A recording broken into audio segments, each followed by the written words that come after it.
Hey friends! So I have some frugal wins and fails for you today as per usual and a couple of congratulations. Let's start with the fails this week because there aren't that many. First one is that I went over my grocery budget. I'm still figuring out Texas, y'all. It's been 2 months here and it may take me another month to really get this down, but I'm working on it. And the second is that I ran out of fruit, partially because fruit seems to go bad faster here. I don't know if it's because of the temperature or maybe the altitude of where I am is different from where I was in Arkansas. I just have to be a little bit more mindful, I think, about the quantities of fruit that I'm buying and how long they're going to last. And I'm just kind of learning the produce in the area. Aldi produce, I love Aldi, but it doesn't seem to last quite as long either. So I might just have to buy fruit in smaller quantities and, not have as much of it throughout the week because it might go bad on me. I don't know. Still figuring it out. We'll definitely report back. That said, I didn't have that much food waste this week. It's getting a lot better. All right, next up, my wins. The first one is that I argued with a company's customer service and ended up getting an apology and a refund and a free thing. Essentially, I don't want to rag on Vistaprint because I've actually ordered stuff from them for years. They're where I got my Budget Girl postcards from, and generally I always thought they were a pretty good company. I recently ordered something called a promo box through them where you give them like your company's logos and they kind of make up a little promotional materials box. So they'll send you some postcards or some stickers and stuff like that. And it's a subscription based thing. So you pay, I think it's $20, $25 a month for a box. But the first one, they had a promo going on where it was $5. And so I signed up for that back in March. And this was before I got my job offer, before I moved. It was supposed to take 2 to 4 weeks to deliver, and like a month later I called them and I was like, hey, I haven't gotten my box yet, where is it? Because I had been charged for the box and I checked my account and it just said in progress. So I called them up, they said there was a delay. They said they had emailed me about it. They hadn't, I couldn't find that email, but no big deal. They said it would arrive within the next week or two. There was just some sort of delay. Around that time I also got my job offer, and it was a full 8 weeks, I think, a full 2 months from the time that I ordered it to the time that I moved, and I still hadn't gotten my box around the time that I was moving, so I called them again. And again, they said, something's wrong with your account, and we're not going to be able to forward this box to your new P.O. box. They said they couldn't do a P.O. box for some reason. It was very frustrating. The regular Vistaprint customer service couldn't help me. I had to contact the promo box team directly and only deal with them. And at this point, I've spent a lot of time on the phone with them, and they just kind of been giving me the runaround. Eventually, they said, okay, we'll hold the box. Call us when you get a new address down in Texas. So I give them the new address. I come down here. It's now June. I still haven't had the box. I call them back. They tell me my order's been canceled for some reason. Can't tell me why. The whole thing is just really kind of unprofessional, to tell you the truth, if I'm being straight up about it. The woman that I talked to this time, and you also have to go through regular Vistaprint customer service and tell them your whole issue before they'll connect you with the promo box team, which I found extremely frustrating because the regular customer service team won't do anything. And you can start out by saying, can I please talk to customer service or the promo box team? And they're like, no, I can totally help you. I can't help you. The woman who I talked to with promo box this time was very understanding. She said, I completely understand why you're frustrated. This is not the way we should be doing business, etc. She did end up refunding my original $5 because they've had it since March. And she was only able to give me an account credit, though. They couldn't refund it to my card. And she is sending me a promo box gratis. So I got an apology. I am supposedly getting a promo box finally, and I got my refund in the form of a $5 credit. So I don't know if after all that was worth the time that I spent on the phone, and I'm certainly not going to keep that subscription. I'm going to cancel it once I get what I paid for originally. But it was kind of sad. That said, if you're trying to do business with a company and they're not doing good practices, I do think you should bring it up with them. because sometimes I don't think they know. The woman that I was speaking with, she said, no, I've never heard of this before. It's really unusual.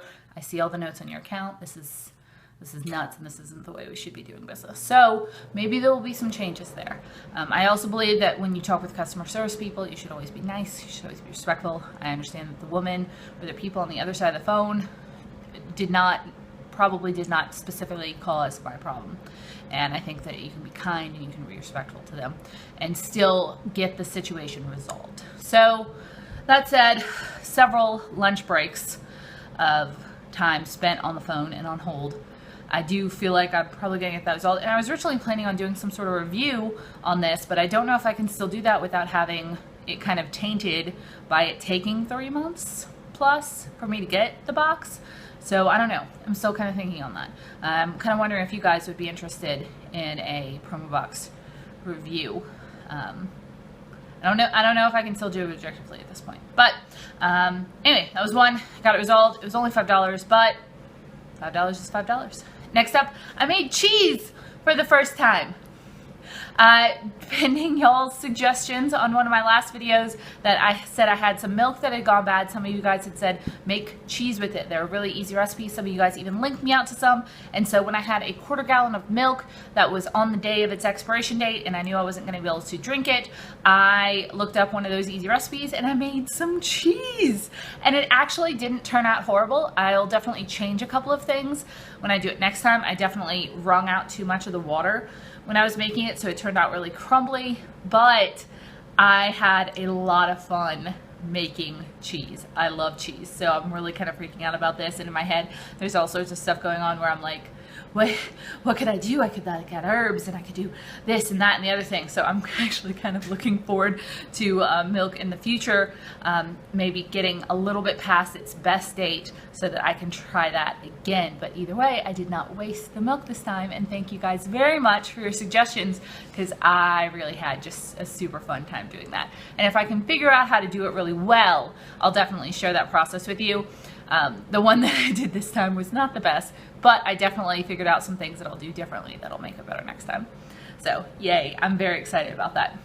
Next up, I meal prepped tacos and chicken fried rice for the week for my lunches, and I didn't eat out at all this past week. I actually haven't eaten out for lunch the past several weeks, and it's really good. And I do have an increased restaurant budget now, but going off campus for lunch is kind of a big thing. It takes me about 10 minutes to walk to my car, and then I have to leave and go somewhere, and then I only have a little bit of time to eat, and then I have to come back, and then it takes me 10 minutes to walk back from the car to my lot, and it's just not, I don't think, an enjoyable lunch experience. You know, maybe if I'm going out with other people and you get socialized, but it's not worth it to me to go out just by myself. So packing lunches is even more important because I can't just spontaneously leave and go out if I feel like it. But that said, I've been packing some really yummy lunches and I haven't missed going out at all. And I figure I can then spend my restaurant money eating out for, say, dinners or on the weekends when I can really enjoy the experience, which is just going to be better. All right, next up, I had a loaf of bread that I got at the Dollar Tree actually mold on me like 2 days after I got it, and perhaps it had already been a little bit old, and that was sad. And I don't know, I knew I needed to find like a duck pond or something, but I didn't know where they were, and then it started to rain, so I just threw it out, which was kind of a shame. But since then, I've bought some more bread and tortillas, and I just started keeping them in the fridge or in the freezer. Not having any issues with that whatsoever. I'll be tempted to eat less bread, and which, considering I'm on a low carb diet, that's good. It was low carb bread though. It was like 2 carbs per serving, and it's not going to go bad on me, so it'll last longer, and I won't eat more than I need to. Overall, excellent plan. I think some of you guys suggested it. I'd frozen bread before, but it wasn't something I'd ever done on a regular basis.